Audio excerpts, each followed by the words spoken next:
దేవాంశిక, నువ్వు స్వెటర్ అని గొడవ చేసావు కదా, ఎందుకు స్వెటర్ అని గొడవ చేస్తావు? వింటర్ కదా, బాగా చలేస్తుంది. దేవాంశిక, నేను ఒకటి అడుగుతా నిన్ను. మామూలుగా ఏంటంటే అమ్మ పొద్దున్నే వెళ్తా మొత్తం రూమ్ అంతా నీట్గా చేసి వెళ్ళుద్ది కదా, రాగానే ఎందుకు ఇంత చెత్త చెత్త చేస్తావు అమ్మ వచ్చేప్పటికి? నేను అవన్నీ తీయలేను కాబట్టి. అవును, నువ్వు తీయలేని దానివి తీసి అక్కడ ఎందుకు వేస్తావు మరి? ఎందుకంటే నాకు కావాలనిపించింది, అందుకని. కావాలని అనిపించి బయటకు తీసి ఆడుకునేదానివి తీసి నీట్గా పెట్టలేవా? ఎవరు పెట్టాలి అవన్నీ?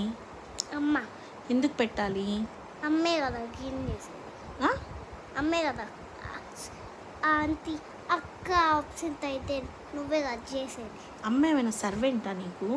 సర్వెంట్ అంటే అమ్మ నీకు పని చేసే అమ్మాయా? కాదు. మరి ఎందుకు అమ్మ చెయ్యాలి?